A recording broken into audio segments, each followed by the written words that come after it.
اللہ تعالیٰ نے حکم فرمایا اے ابراہیم تم اپنے بیٹے کی قربانی دے دو۔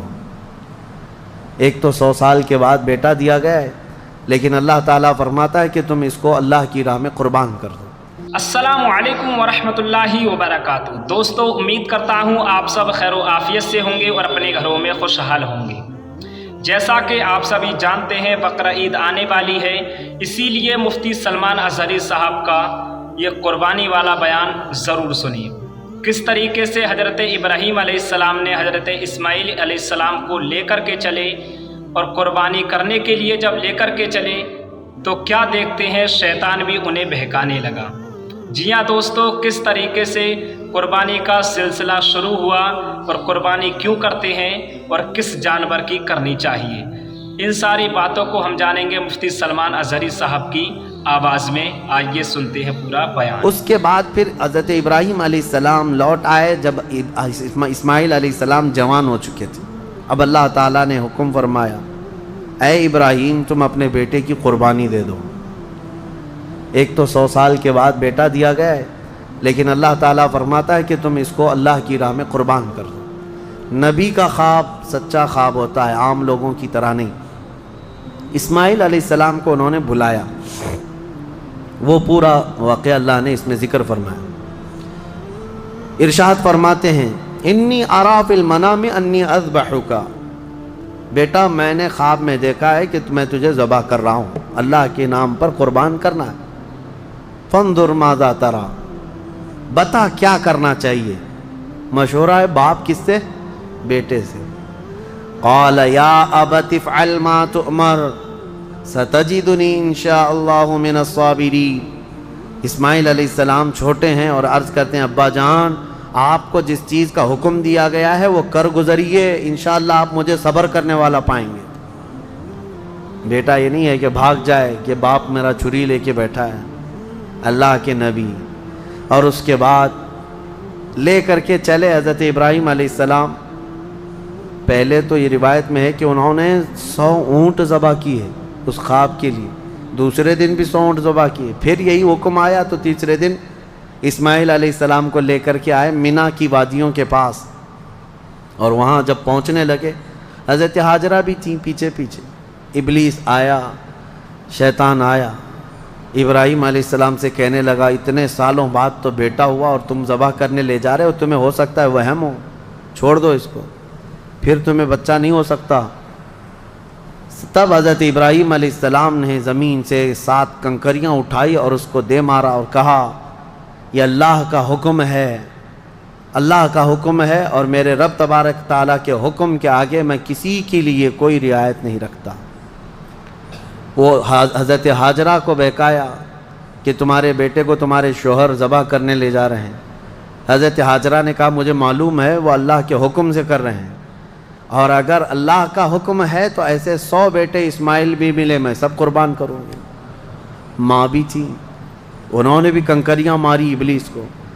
آخری حضرت اسماعیل علیہ السلام کے پاس آیا، کہا تجھے پتہ ہے تیرے باپ کیسے تجھے کاٹیں گے، کیسے ذبح کریں گے؟ حضرت اسماعیل علیہ السلام نے کہا ابلیس، کنکریاں ماری اور کہا میرے باپ عام آدمی نہیں، اللہ کے نبی ہیں، وہ جو کرتے ہیں وہ اپنی مرضی سے نہیں اللہ کے حکم سے کرتے ہیں۔ سب جگہ سے مایوس گیا ابلیس لعین۔ آج بھی وہاں 3 پتھروں کو جو حاجی کنکریاں مارتے ہیں وہ انہی بزرگوں کی نشانی ہے، انہی 3 بزرگوں کی نشانی ہے۔ اب جب لٹایا حضرت ابراہیم علیہ السلام نے تو کس طریقے سے اسماعیل علیہ السلام خود عرض کرتے ہیں کہ ابا جان اپنی آنکھوں پر پٹی ڈال لیجیے آپ، کہ مجھے کاٹتے ہوئے دیکھ کر، خون دیکھ کر باپ کی محبت غالب نہ آ جائے اور کہیں آپ اللہ کے حکم کے خلاف نہ ہو جائے، آپ چھری روک لیں، آپ آنکھوں پہ پٹی ڈال لیں اور میرے ہاتھ پیر کو رسی سے باندھ دیں کہ میں تڑپتا نہ دیکھیں آپ۔ ایسے ہی ہوا، حضرت ابراہیم علیہ السلام نے پٹی ڈال لی آنکھ پر اور ان کے ہاتھ پیر باندھ دیے گئے۔ یہ ذبح کرنے کا وقت ہے۔ بھلا کیا رب تبارک و تعالیٰ بھی کسی کے عزیز کو ذبح کرنے کا حکم اس طرح دے گا؟ یہ تو امتحان تھا، امتحان تھا۔ حضرت ابراہیم علیہ السلام گردن پر چھری رکھتے ہیں، لیکن وہ چھری چلتی نہیں، بڑی تیز چھری لائی تھی انہوں نے، چھری نہیں چلتی۔ روایات میں ملتا ہے کہ حضرت ابراہیم علیہ السلام نے اس چھری کو پتھر پر یوں مارا تو پتھر 2 ٹکڑے ہو گئے، کٹ کے 2 ٹکڑے ہو گیا، لیکن گلا نرم و نازک اس چھری سے نہیں کٹتا تھا۔ ایک بات یاد رکھو مسلمانوں، ہمیشہ چھری کی تاثیر ہے کاٹنا، آگ کی تاثیر ہے جلانا، لیکن ہمیشہ ایک بات یاد رکھیں، چھری کاٹے گی بھی، آگ جلائے گی بھی اس وقت جب اللہ کی مرضی ہوگی۔ ہمارا عقیدہ یہ ہے، تقدیر، ہاں ان کی تاثیر ہے، یہ کام یہی کریں گے، لیکن اس کے ساتھ ہمارا عقیدہ یہ ہے اگر میرا مولا نہ چاہے تو پھر جتنی تیز چھری ہی کیوں نہ ہو نہ کاٹ سکے گی، جتنی تیز آگ ہی کیوں نہ ہو نہ جلا سکے گی، اور اگر مولا کی مرضی ہے تو پھر یہ چیزیں اپنا اثر دکھائیں گی، باقی ان کا اثر اللہ کی مرضی کے بغیر کچھ نہیں۔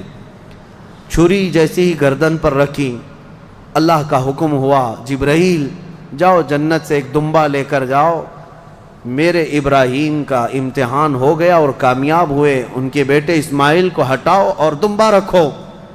جبرائیل امین علیہ السلام سب سے تیز سفر کرتے ہوئے دنیا میں 3 بار آئے ہیں، سب سے تیز۔